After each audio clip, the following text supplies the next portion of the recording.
दुसऱ्या कॅरिकॉम भारत शिखर परिषदेदरम्यान पंतप्रधान नरेंद्र मोदी यांनी विविध राष्ट्रांच्या प्रमुखांची भेट घेतली। पंतप्रधानांनी डॉमिनिकन पंतप्रधान रूझवेल्ट स्केरिट यांची भेट घेतली आणि डॉमिनिकाचा सर्वोच्च पुरस्कार मिळाल्याबद्दल त्यांचे आभार मानले। हवामान, आरोग्य सेवा, क्षमता वाढ आणि संबंध मजबूत करणं तसंच संयुक्त राष्ट्रांमधल्या सहकार्यावर यावेळी चर्चा करण्यात आली। या निमित्तानं सुरिनामचे अध्यक्ष चंद्रिका प्रसाद चान संतोखी यांचीही त्यांनी भेट घेतली।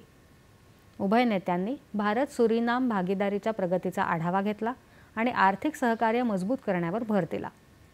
त्रिनिदाद आणि टोबॅगोचे पंतप्रधान डॉक्टर किथ रॉली यांचीही पंतप्रधानांनी भेट घेतली। भारताची UPI सेवा स्वीकारल्याबद्दल डॉक्टर रॉली यांचं पंतप्रधानांनी अभिनंदन केलं। बहामासचे पंतप्रधान फिलिप ब्रेव डेव्हिस यांच्या भेटीदरम्यान आर्थिक संबंध मजबूत करणं, हवामान बदलावर कार्यवाही आणि हरित भागीदारी यावर चर्चा झाली। पंतप्रधान नरेंद्र मोदी आणि बार्बाडोसचे पंतप्रधान मिया अमोर मोटली यांनी आरोग्य आणि औषध निर्माण तसंच संयुक्त राष्ट्रांमध्ये सहकार्यासह अनेक महत्त्वाच्या क्षेत्रातल्या सहकार्याचा आढावा घेत भारत बार्बाडोस संबंध मजबूत करण्याला दुजोरा दिला। पंतप्रधानांनी ग्रेनेडियन पंतप्रधान डिकॉन मिशेल यांचीही भेट घेतली।